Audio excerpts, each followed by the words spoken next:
Chapter 26. Why is making a change so difficult?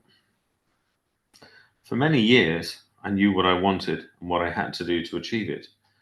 Yet I struggled to achieve real, lasting change in many areas of my life. I would often initiate a change only to have it last a little while before I went back to my old habits. I thought my failure to change was due to the fact that my personality was a certain way. I figured it was harder for me to change than it was for others. Or maybe anyone who could actually incorporate change into their lives was the exception that proved the rule. It never occurred to me that my own misunderstandings could be stopping me from making the positive changes in my life. What if my thoughts around the kinds of changes I wanted to make were getting in my way of making those changes?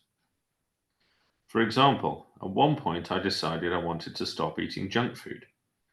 Initially, I relied on willpower to do so.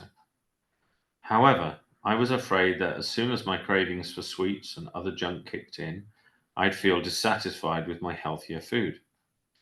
I believed my good feelings were coming from junk food, and my less satisfied feelings were coming from healthy food.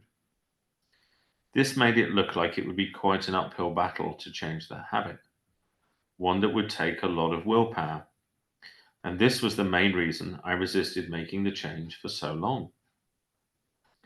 But as you may have noticed, if you've tried something similar, I began to realize that when I ate healthier food, I actually didn't feel less satisfied than when I was eating junk food. In fact, I started to feel like I had more energy than average. I saw that I had had misunderstandings about what cutting out junk food would mean for me. These misunderstandings were so strong that even though it was clear that eating healthier shouldn't make me feel worse or less satisfied, I still had this underlying belief. That made it hard for me to change my eating habits.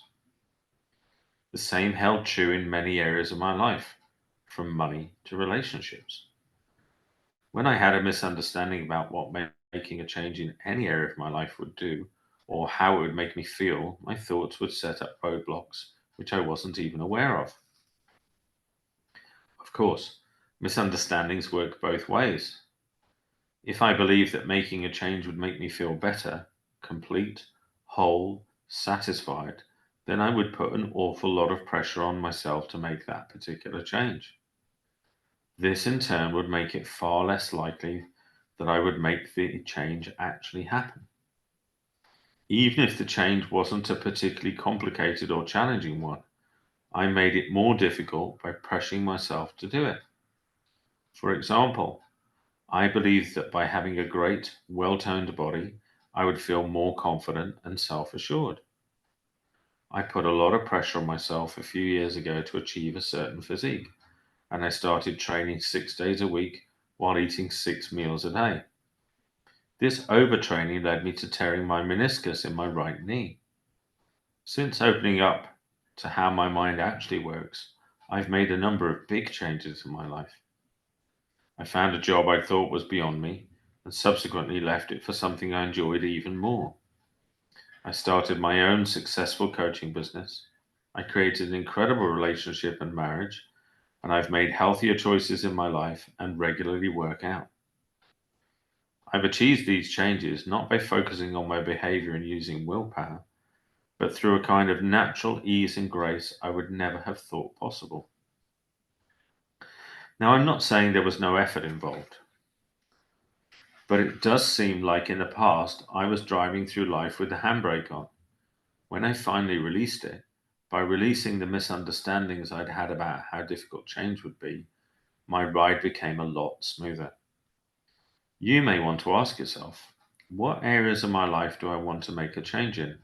What misunderstandings might I have that are stopping me from making that change? Wow, this is big, isn't it? I'm kind of smiling because I'm recording this. It's Christmas Eve actually when I'm recording this. So we're heading towards New Year. And of course, New Year is often the time that people set goals or make resolutions. Um, and as we know, that many people's experience is that they do that, but then they fall flat within a very, very short amount of time. So this is a really powerful chapter, isn't it? On our natural ability to change and to make healthier, more conscious choices versus trying to use willpower or um, other kind of coercive means to try and force change. And I think that's the real difference for me in this chapter. That's what this speaks to. There's an innate ability in all of us to change in a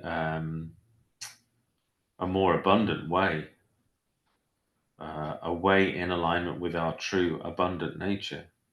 And then there's the mind story of how hard it can be and how it needs to be beneficial, how we need to feel better. And that just gets in the way.